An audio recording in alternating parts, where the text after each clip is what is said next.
razonamiento clínico que se hizo, y a partir de ese razonamiento clínico, los objetivos y los resultados que hemos obtenido. Recuerden que queda en el chat, si no me equivoco, ustedes pueden participar del chat, y ahí pueden ir anotando si les surgen dudas, preguntas, que podríamos ir desarrollando, en todo caso, después de terminada la presentación para hacerlo más prolijo e incluso quizás poder desplazarnos un poco más. Vamos a comenzar con el primer caso, una paciente de 72 años con espondilolisis L4 y espondilolistesis de L4 sobre L5, como se ve ahí en la resonancia. Esa espondilolistesis generaba irradiación en ambas piernas, más la izquierda que la derecha. Esto generaba dificultad para caminar, gran dificultad para incorporarse después de estar mucho tiempo sentada, no toleraba caminar más de 3 cuadras por el dolor y la irradiación del dolor a ambas piernas. También que cuando se aparecía agudo el dolor por tener posturas sostenidas o tratar de caminar más cuadras, terminaba agarrándose, tenía que agarrarse de los árboles o ir agarrándose de las vidrieras y las paredes para poder continuar. Era bastante incapacitante. Ella visitó 3 médicos especialistas en columna que le sugirieron un tratamiento quirúrgico y un médico que le sugirió tratamiento conservador.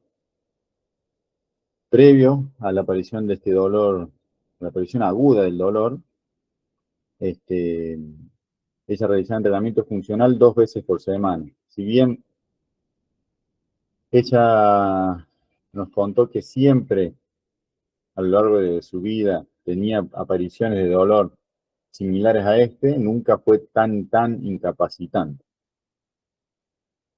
Vamos a ver ahora la evaluación funcional que realizamos. En cuanto a los movimientos activos, presentaba claro dolor y limitación a la extensión. Esto es un signo clínico típico de la espondilolistesis y la espondilolisis, porque durante la extensión de la columna, ¿no?, la vértebra que ya está anteriorizada tiende a desplazarse todavía más, aumentando la compresión nerviosa, desencadenando la sintomatología del dolor y la irradiación fuerte. Es muy claro este signo clínico en estos casos. La flexión daba negativo e incluso generaba alivio. Es el mecanismo contrario, digamos, a la extensión que acabamos de comentar. Las inclinaciones también daban negativo.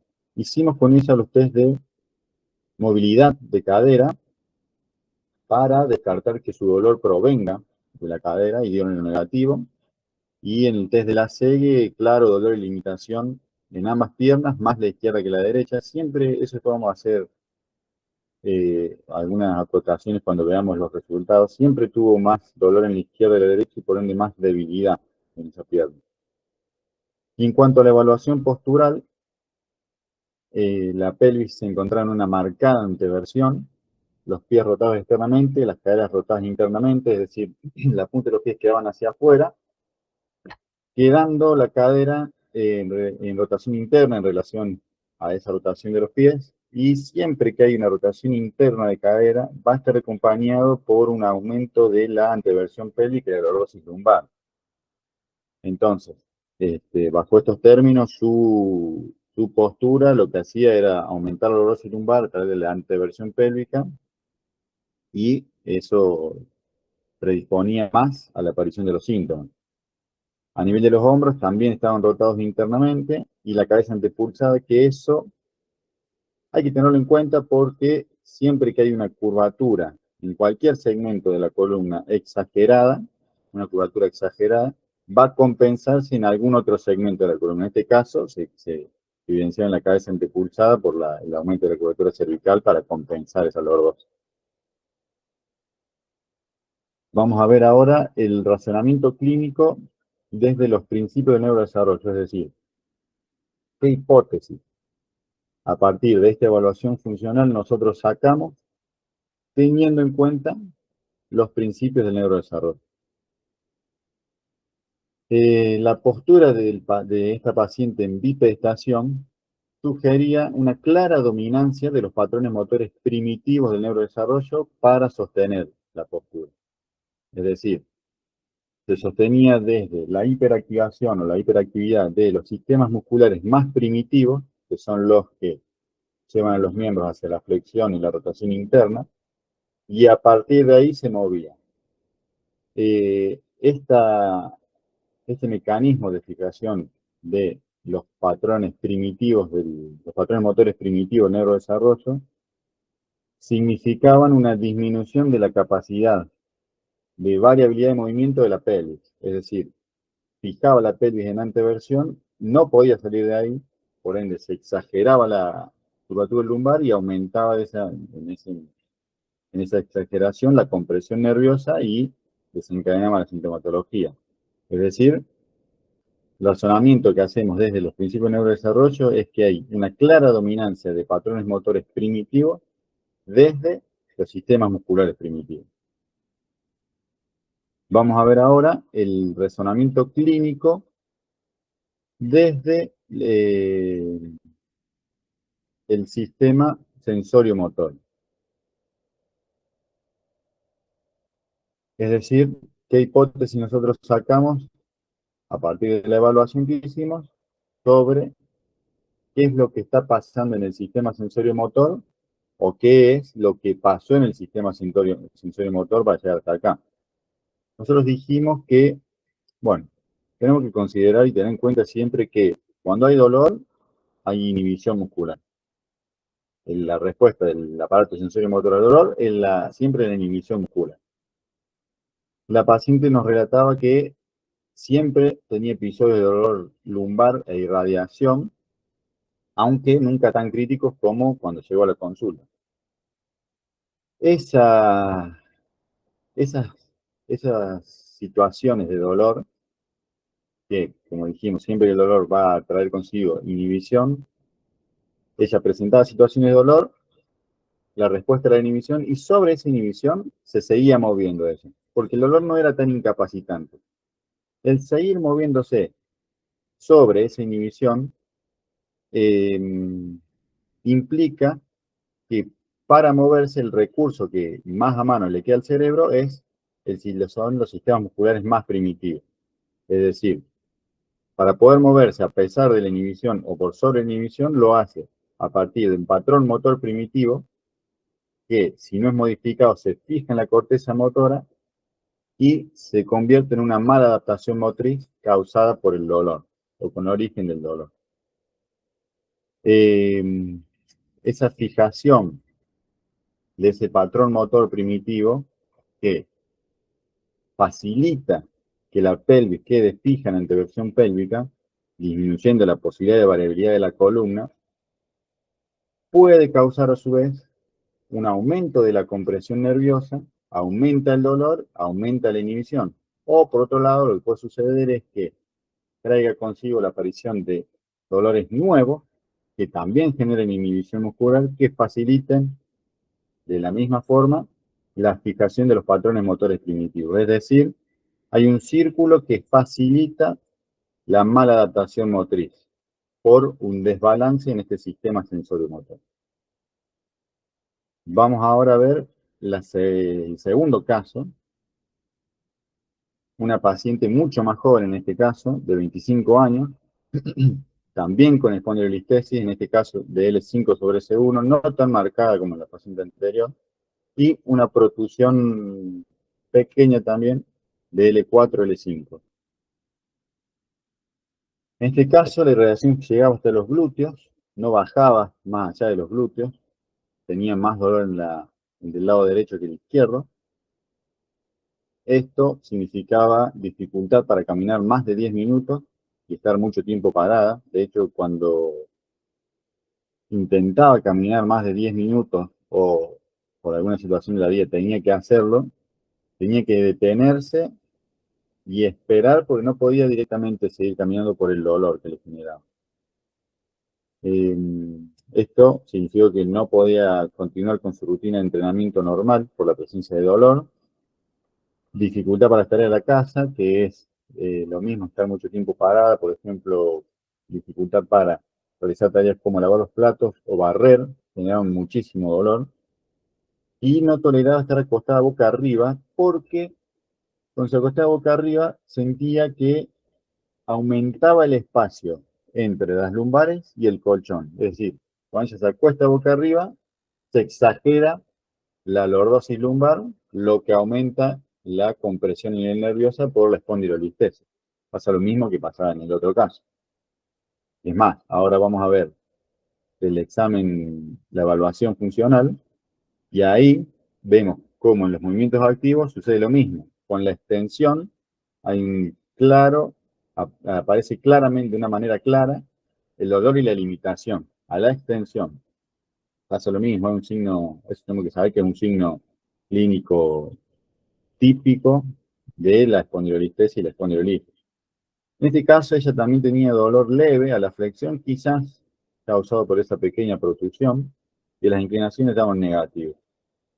Los test de movilidad de cadera dieron negativo también, y con ella pudimos hacer el test de Thomas, en donde se evidenció un claro acortamiento de ambos cuádriceps, es decir, el test de Thomas, que es donde ella, la paciente, se sienta en la punta de la camisa, se abraza una rodilla y se acuesta, la rodilla que queda abajo quedaba totalmente extendida, es decir, un acortamiento claro de los cuádriceps, que se lo puede relacionar con que esta incapacidad de tolerar el decúbito supino cuando ella se acostaba en la cama, muy probablemente esa tensión de los cuádriceps le lleva a la pelvis a anteversión, exagerando la curvatura lumbar.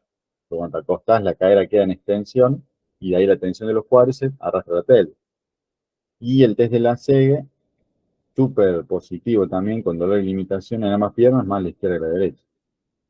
Y en cuanto a la evaluación postural, también una marcada lordosis lumbar se encontró, marcada anteversión pélvica, rodillas en valgo y caderas rotadas internamente. Es decir, lo mismo que pasaba en la otra paciente. Su patrón motor hacía que su postura se sostenga en anteversión y rotación interna de cadera, que está asociada siempre a la rotación interna de las caderas, el valgo de la rodilla, la rotación interna de cadera, a una anteversión pélvica más marcada. Arrastra la rotación interna de la cadera a la pelvis, a la anteversión. Y con respecto a los hombros, también están rotados internamente, y en su caso, a diferencia del caso anterior, era más marcada la cifosis dorsal que la antepulsión de la cabeza, para compensar esa marcada lordosis lumbar. Vamos a ver ahora el razonamiento clínico desde los principios del neurodesarrollo, es decir, vamos a ver a partir de esta evaluación del paciente B, qué hipótesis obtenemos desde los principios del neurodesarrollo. Claramente se vuelve a encontrar una postura donde dominan los patrones primitivos del neurodesarrollo. El test de Thomas es una evidencia de eso, es decir, el acortamiento del cuádriceps, el acortamiento entre comillas, del cuádriceps, causado por una hiperactivación del sistema nervioso central, es una evidencia de la dominancia de los sistemas musculares que son flexores y rotadores internos de las extremidades. En este caso, el cuádriceps, como flexor de cadera, es un músculo tónico, es decir, un músculo primitivo. Esta dominancia de los sistemas musculares primitivos, como el cuádriceps, puede ser o puede haber sido una de las razones por las cuales ella fija la pelvis en anteversión, se exagera la lordosis lumbar y causa el aumento o la aparición de la sintomatología causada por la compresión nerviosa, digamos. Vamos a ver ahora el razonamiento clínico desde los sistemas sensorio-motor, que se pasa ahí la diapo. Ahí. El sistema sensorio-motor, que eh, lo que sugiere acá la evaluación es una falta de recursos del sistema nervioso central para reclutar cadenas musculares más desarrolladas ontogenéticamente. Es decir, no tiene el sistema nervioso central la capacidad para aplicar patrones motores más evolucionados. Esto pudo haber llevado al sistema articular de la columna a someterse a cargas que estaban por encima de su capacidad de tolerancia. Es decir, la poca variabilidad que tenía el cuerpo para salir de la anteversión pélvica y la marcada lordosis lumbar hizo que la estructura o el tejido que pagó el precio fue la columna lumbar, en este caso. Esta mala biomecánica generada por el desbalance sensorio-motor que facilita la activación o el reclutamiento de sistemas musculares primitivos, era lo que fue, o puede ser, la causa que desencadenó la compresión nerviosa y generó el dolor, que después tenemos que recordar lo que pasaba antes, que siempre que hay dolor hay inhibición muscular. A pesar de esa inhibición, la vida continúa, es decir, uno tiene que seguir moviéndose. ¿Con qué se va a mover? Con los sistemas musculares primitivos y los patrones motores más primitivos. Es decir, se genera el círculo de mala adaptación motriz por la presencia de dolor, o quizás la presencia de dolor exagera esa mala adaptación. Vamos a ver ahora los objetivos a partir de estos razonamientos clínicos. En ambos casos, el objetivo claro siempre es reeducar el patrón motor, es decir, darle herramientas al sistema sensorio-motor para permitirle salir de las posturas primitivas. ¿Cómo lo conseguimos a eso? Acudiendo a posturas básicas del neurodesarrollo a partir de las cuales podemos comenzar a reclutar sistemas musculares más evolucionados ontogenéticamente para alcanzar a partir de ese equilibrio la bipedestación con variabilidad y control motor. Es decir, vamos a detenernos acá para dejar claro una cosa. No es que reeducar el patrón motor significa darle al cerebro o introducir en el sistema nervioso central movimientos y activaciones musculares que nunca ha experimentado en su vida. Todo ser humano que tuvo un desarrollo o un neurodesarrollo sin alteraciones durante el primer año y año y medio de vida pasa por el mismo sistema automático de evolución de control motor y de programa motor. Es decir, todo sujeto que no ha tenido alteraciones del neurodesarrollo atraviesa las posturas básicas del neurodesarrollo a partir de las cuales activa y comienza a reclutar los sistemas musculares más evolucionados para llegar a la bipedestación.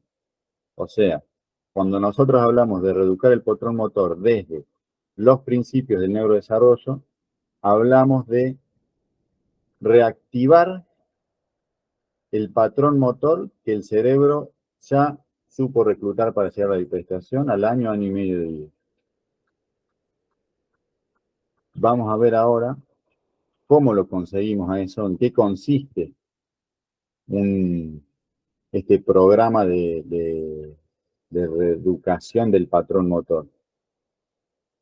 Consiste en generar un plan de trabajo en donde el programa de rehabilitación se base en el control motor del paciente. Es decir, el paciente nos va a decir cuál va a ser el ejercicio base que puede controlar a partir del cual nosotros vamos a desarrollar el plan de trabajo. Y nosotros, al paciente, le pedimos que realice ejercicios que están por fuera de su capacidad de control motor, vamos a estar entrenando compensaciones más que reeducando el control motor. Esto es cuando nosotros conseguimos o encontramos ese ejercicio que el paciente nos muestra, o que el sujeto nos muestra, que puede controlar, tenemos que desafiarlo en esa posición para que desde ahí tenga recursos para progresar. Es decir, cada ejercicio que nosotros hacemos tiene que ser la preparación para la progresión de ese ejercicio. Porque tenemos que darle al sistema nervioso central los recursos para que en ejercicios más complejos siga teniendo control motor y no lo haga por medio de compensación. Esto, digamos, para que el paciente tenga éxito en ejercicios y posturas más complejas y más evolucionadas desde el punto de vista ontogénico, tenemos que darle ejercicios que, como dijimos antes, estén dentro de su capacidad de control motriz, pero que signifiquen un desafío, a su vez.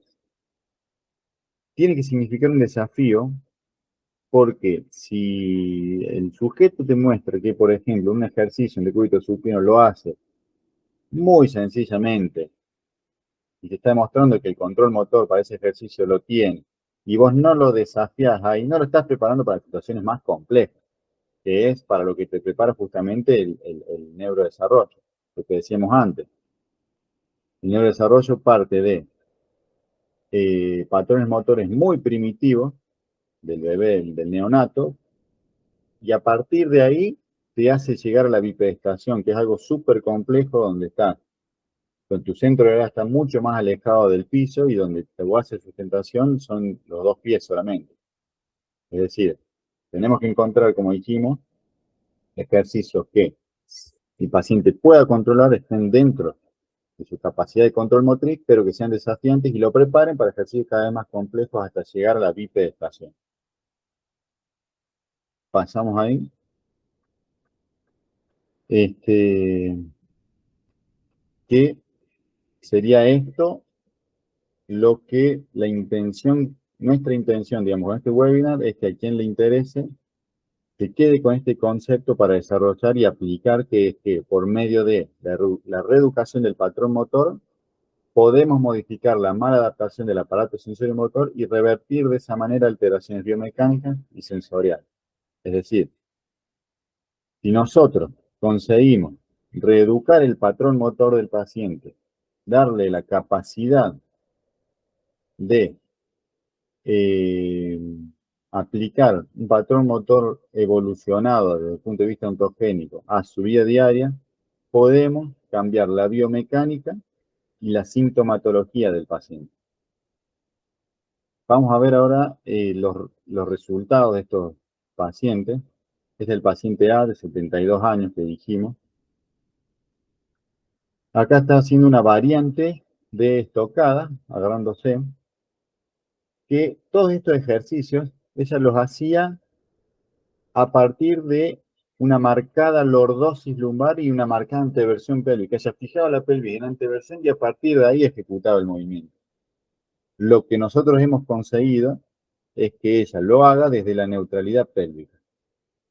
Ahí se ven las tocadas, que fíjense que la pierna izquierda, que ella siempre tuvo mucha más debilidad, por ende en la rehabilitación le hicimos bastante más hincapié en la fuerza de esa pierna para no generar desbalance en relación al otro miembro. Y acá vamos a ver la sentadilla, también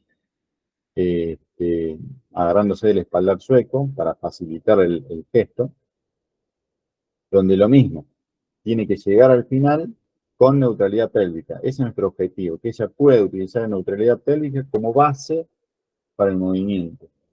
Poder controlar la pelvis en esta posición, digamos, poder controlar la neutralidad de la pelvis significa poder moverse desde el equilibrio del aparato sensorio-motor.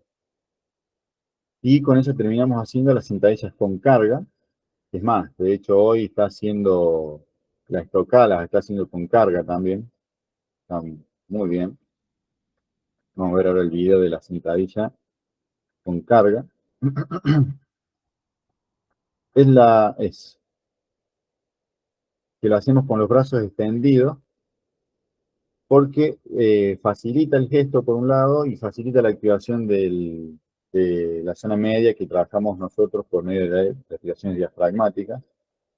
Y siempre buscamos llegar a la sentadilla profunda porque conseguir una sentadilla profunda significa que vos podés, eh, significa que tenés un control motor muy bueno con en todo el rango de movilidad de la cadera.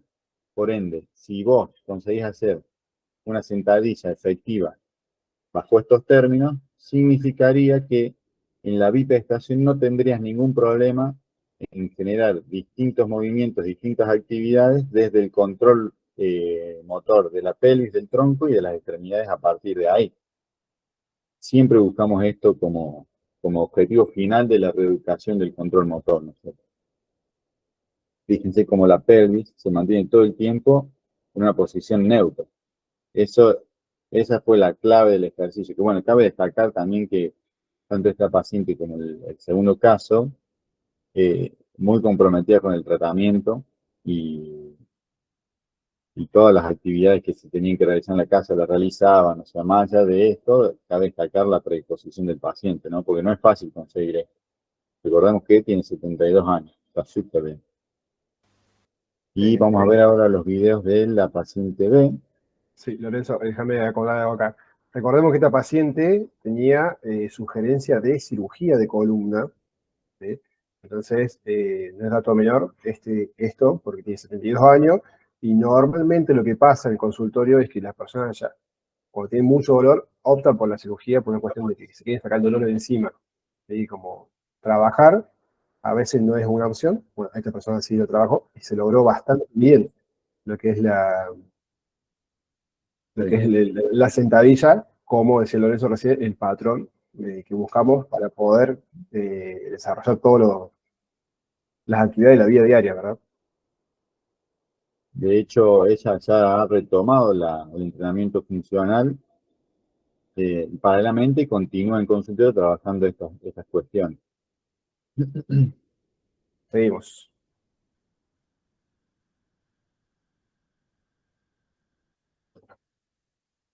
Y bueno, esta es la paciente B, mucho más joven. Bueno, este es el ejercicio final de la sentadilla con carga. También ella, no solo para hacer la ejecución de la sentadilla la hacía a partir de la fijación de la pelvis en la anteversión, sino que en bipedestación no conseguía salir de la anteversión pélvica directamente. En decúbito supino sí, en cuadrupedia sí, pero en bipedestación, que es la última etapa del neurodesarrollo, no conseguía salir de ahí. Y eso no solo lo ha conseguido, sino que ahora puede ejecutar el gesto de una sentadilla con carga desde la neutralidad de la pelvis. Demasiado bien también, muy bien. Y el otro video de la sentadilla, agarrándose del espaldar sueco para facilitar el gesto. Siempre empezamos con agarrándose del espaldar sueco y después lo trasladamos a la carga. Cuando empezamos a trabajar con el espaldar sueco y el agarre, le estás dando 2 puntos más de apoyo a la sentadilla y facilitas muchísimo el control de la pelvis desde ahí. Que bueno, también, ella, de hecho ella entrena con Diego y a lo largo del tratamiento, cuando salimos de la sintomatología aguda, pudo retomar el entrenamiento adaptando los gestos a estos ajustes también. Incluso ahora está evaluando la posibilidad de empezar a correr. Antes no podía caminar 10 minutos, hoy está evaluando la posibilidad de empezar a correr. También cabe destacar la predisposición del paciente a trabajar y a sentirse bien. De hecho, parte de la adherencia al tratamiento se ha conseguido porque quizás en las primeras sesiones pudimos tener una buena comunicación y entender bien cuáles eran los objetivos, y a partir de ahí ella también realizaba todos los ejercicios en la casa, todos los días, súper meticulosa en eso. Es una parte súper importante del tratamiento. Nosotros podemos hacer las hipótesis que queramos, pero la predisposición y el buen trabajo es clave. Sí, y después también acá destacar el impacto psicológico positivo que tiene el paciente, porque de caminar, de sacar a pasear los perros, que tiene dos perros, creo, sacar a pasear y le dolía la espalda, no podía hacer esa actividad simple, a ya pensar a trotar. Ya estamos, de hecho, en la cinta, estamos haciendo intervalados de trote y caminata de 30 segundos y la está tolerando bastante bien. Entonces, ya eso la animó y generó un impacto positivo en ella que obviamente estimula a poder seguir con el tratamiento, ¿no? Y volviendo a hacer este hincapié también. Pasó por distintas etapas, por algunos médicos que Mm. no, no fue lo mejor, los mejores comentarios, y bueno, y acá comenzamos a trabajar. Sí, bárbaro. ¿Seguimos, Loren? Sí. Y no sé si quedaba algo más. No, eso fue el desarrollo de ambos casos clínicos. Ujú. Queda abierto ahora, no sé si hay dudas o no. En el chat no quedó nada. Si alguien quiere preguntar Cualquier cosa, algo, si tienen alguna duda, pueden abrir el micrófono, preguntar, eso no hay ningún problema. la idea de esto es tener un espacio rico académicamente también para todos. Eh, bueno, ahí están las redes sociales si quieren seguirnos de 10. Y a quien le interese esto, también lo invitamos a realizar, vamos a dar un curso sobre todo este tema de neurodesarrollo en julio, el 12 y 13 de julio. Eh, también están invitados a participar. La parte práctica es donde vamos a ver todo el procedimiento para llegar a la zancadilla. Es muy bueno, muy interesante.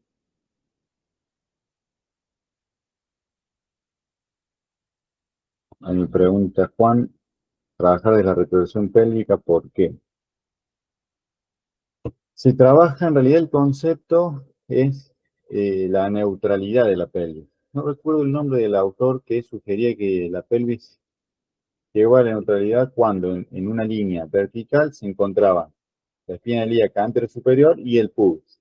Eso se considera biomecánicamente neutralidad pélvica. Se trabaja con neutralidad pélvica. Sí, a los pacientes se lo enseñamos como retroversión pélvica, pero este autor lo sugiere que la retroversión es ir más allá, digamos, es prácticamente una flexión lumbar.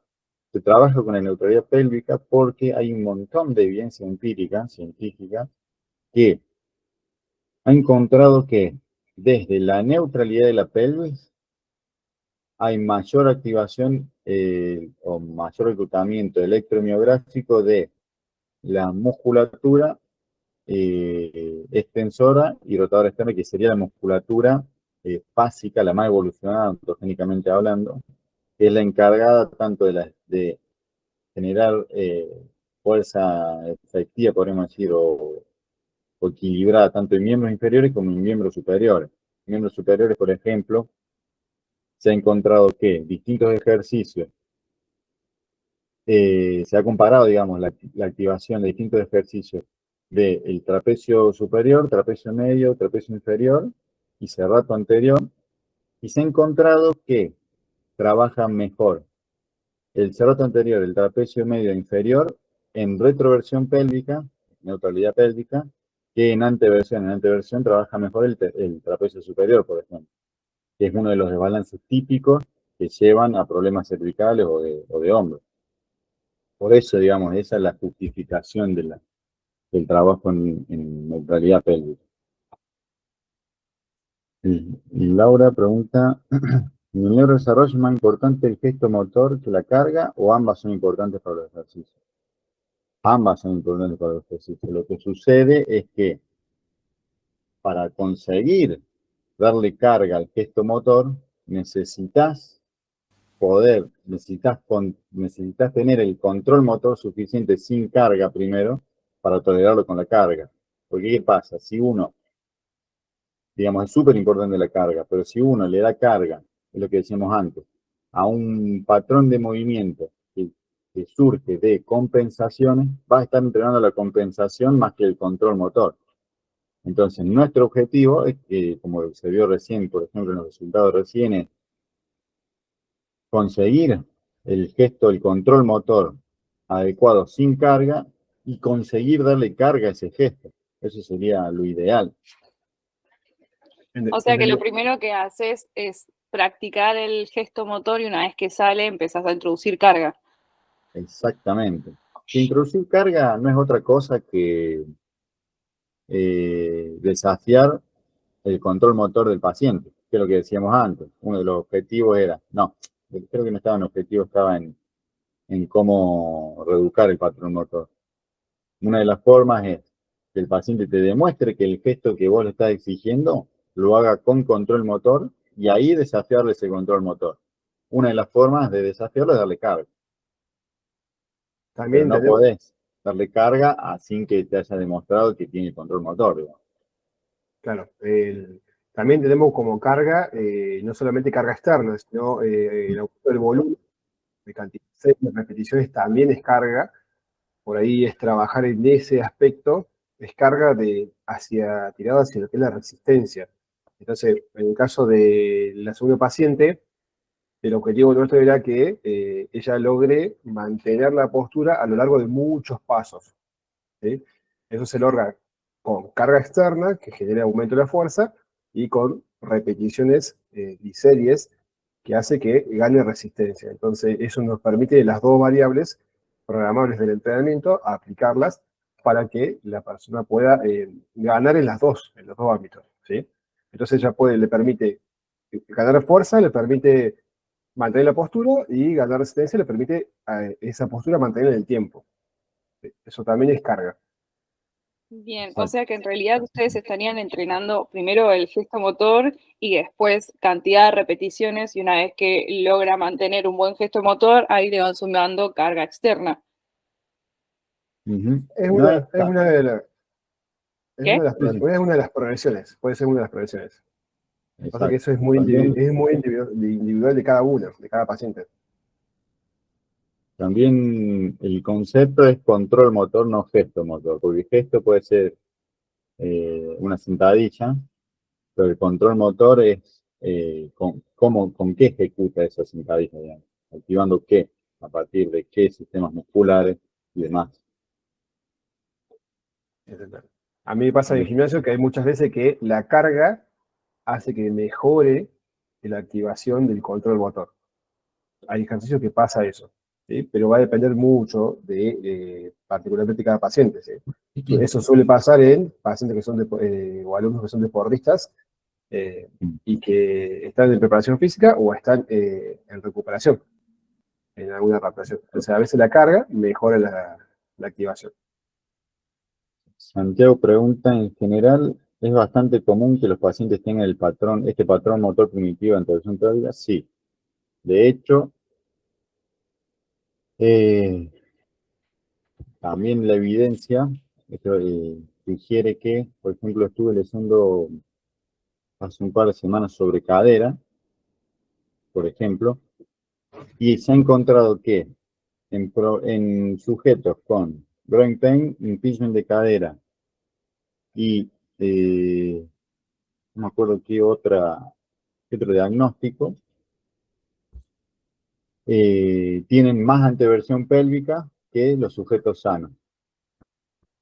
Y lo mismo sucede si tenemos en cuenta lo que decíamos antes de el ratio de activación de los músculos trapecio inferior, trapecio medio y cerrato en relación al trapecio superior con anteversión pélvica y retroversión, pasa lo mismo. Lo veo mucho en el consultorio, es más, cuando trabajamos en el consultorio, por ejemplo, problemas de hombros, arrancamos desde el control de la pelvis para facilitar desde ahí el buen trabajo escapular, tanto hombro para cervical, digamos. Y bueno, para mí mi inferior ni hablar, pero sí, digamos, no solo es que es común, sino que es esperable que los pacientes tengan un patrón motor primitivo. Kanda Una sugería que pregunta. Eh, con deportistas, entonces, no hay ninguna diferencia tampoco.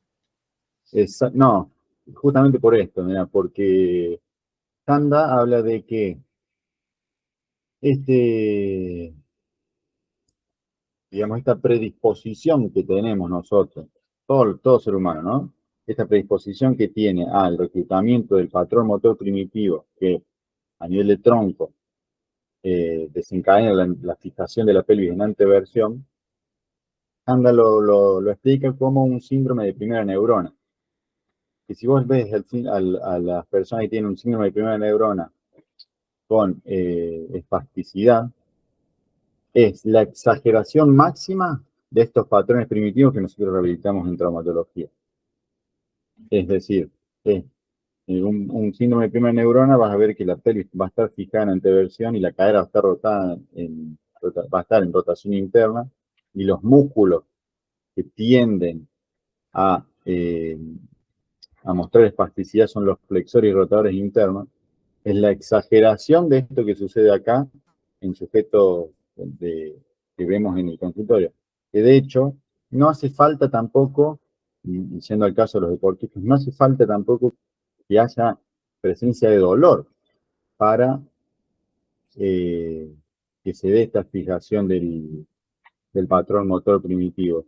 Hay sujetos que, por una quizás mala experiencia motriz o un mal entrenamiento, generan los gestos con carga, con mucha carga, desde un patrón motor primitivo.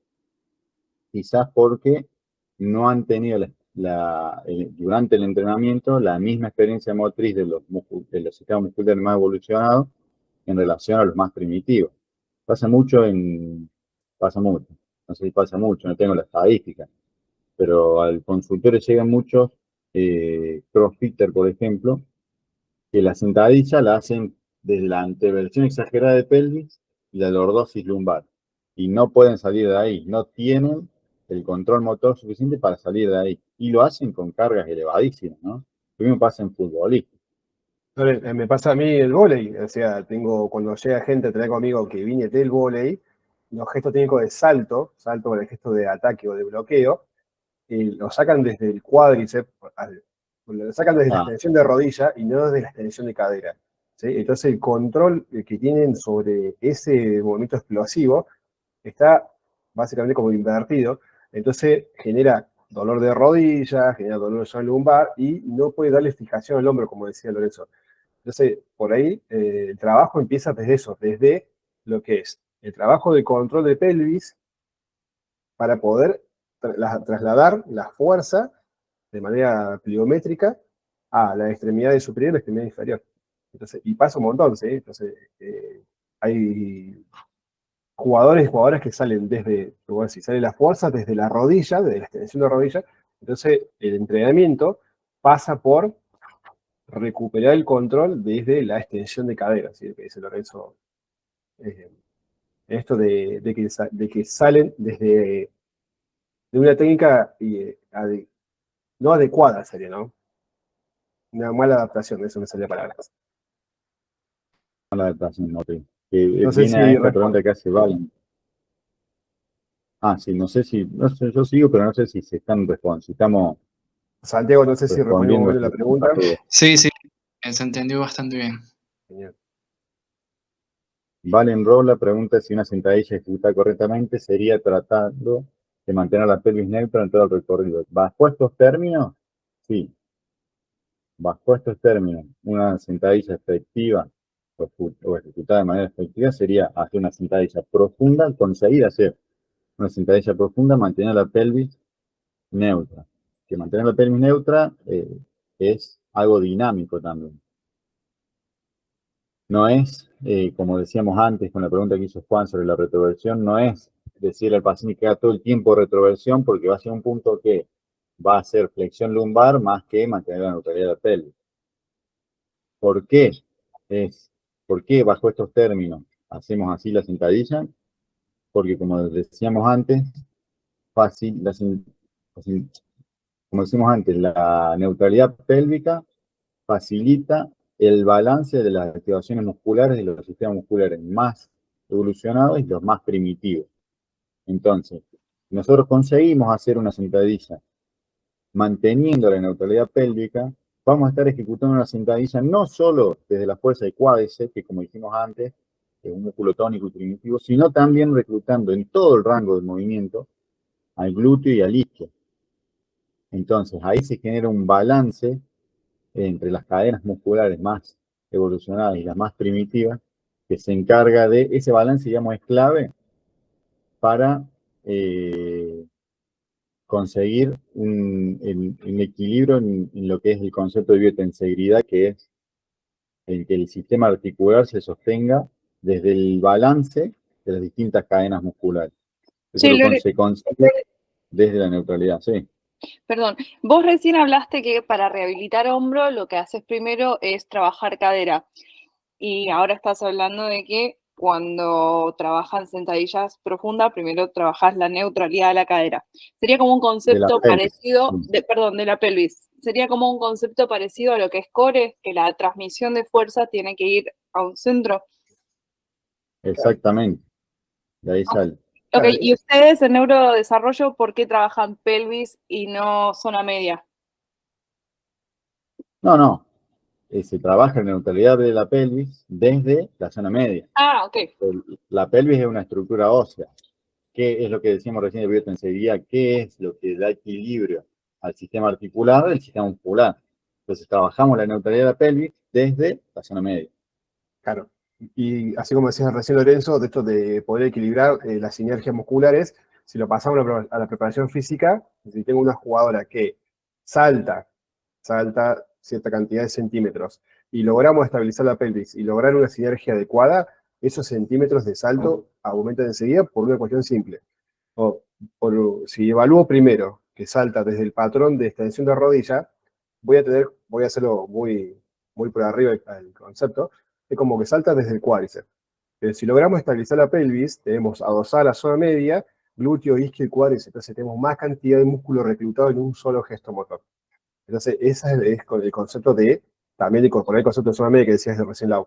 ¿Sí? No es solamente el concepto de zona media, sino es el patrón correcto de activación en el momento adecuado. No sé si me logré explicar lo que quería decir. Sí. Vamos con... Vale, también no sé si se ha respondido la pregunta tuya.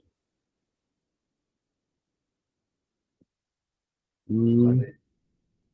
Bueno, retomando lo que se dijo, hacer carga mejorando el control motor.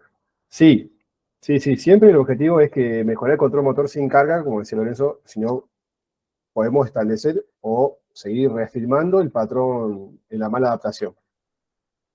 Eso es como lo principal. A mí, en mi experiencia, esto no es evidencia científica, sino en mi experiencia, a veces la carga corrigió el patrón. No estoy hablando de carga, de mucha carga, sino estoy hablando capaz que de 2,5 kilos, 5 kilos, corrige el patrón y facilita el desempeño de la actividad que queremos hacer, ¿sí? Lore, no sé si quieres aportar algo en ese comentario. Y ahí con respecto a la carga, por ejemplo, en los ejercicios que vimos recién de las pacientes haciendo la sentadilla, extendiendo los brazos, pon carga en las manos, extendiendo los brazos. Biomecánicamente, cuando uno extiende los brazos, por ejemplo, con carga, esa palanca que vos le das hacia adelante al tronco también facilita la activación los sistemas musculares extensores, que son los más evolucionados. Por ende, si te muestra que tiene control pélvico, hacer una sentadilla con la carga de esa forma facilita ese tipo de activaciones que nosotros buscamos. Quizás, por ejemplo, si le diéramos la carga en una sentadilla frontal, ahí quizás sí estaríamos complejizando más que facilitando. No sé si se entiende lo que digo. Pero también hay ese componente de la carga que es ver biomecánicamente qué sucede según dónde se pone la carga. Vamos con la última pregunta. ¿Sí, Loren? ¿Vale? Lorenzo, ¿los músculos primitivos serían los músculos más grandes o cuál es el parámetro? De hecho, sí. Hay varios autores que, por ejemplo, Handa, Kovar, eh, otro autor que no me acuerdo el nombre ahora, y el mismo Boita, hacen ese paralelismo entre los músculos globales y los músculos profundos, que según Bergman, los sistemas musculares globales son para realizar fuerza y los profundos son los estabilizadores, es decir, los profundos son los más importantes biomecánicamente hablando para estabilizar el esqueleto. Se hace, digamos, ese paralelismo, aunque estrictamente hablando, los músculos primitivos, indiferentemente si son grandes o cortos, suelen estar asociados a los músculos que llevan a las extremidades, a la flexión y a la rotación interna, y los músculos o los sistemas musculares más evolucionados son los que llevan a la extensión y la rotación externa. Si volvemos, por ejemplo, a lo que decíamos antes, que planteaba Sandra, de que un patrón motor primitivo es lo que se ve en un síndrome de primera neurona. Si vos ves, por ejemplo, el patrón de espasticidad del miembro superior en una persona espástica, vas a ver que el brazo queda en flexión, rotación interna y pronación. Es decir, esos son los músculos más primitivos desde el punto de vista estricto del neurodesarrollo, pero sí existe ese paralelismo entre los músculos grandes y los músculos profundos. Perfecto. Bueno, gente, muchas gracias por estar presente en este webinar, ¿sí? Toda la información puede entrar a la página, que es neurodesarrollo-sensoriomotor.sites, o en la Instagram, que es @nsfformación. Estamos largando un sorteo de 2 becas para el curso, ¿sí? Así que se pueden anotar. Todo eso lo van a ver en el Instagram, ¿sí? Que está ahí, @nsf.formación. Ingresen ahí y pueden participar de sorteos de becas y medias becas para este primer curso de neurodesarrollo sensorial motor funcional que vamos a hacer acá en Córdoba, ¿sí? Desde ya, muchas gracias a todos por estar presentes. Vuelvo a decir, es genial encontrar gente a esta hora, el fin de semana largo, que quieran seguir formándose y escuchando cosas nuevas para poder trabajar. Todo por mi parte, muchas gracias a todos, gracias por la buena predisposición y la buena onda, y desde ya, gracias. Loren, ¿querés decir algo? Sí, también, muchísimas gracias por participar, por el interés. De corazón, muchísimas gracias a todos por estar hasta esta hora.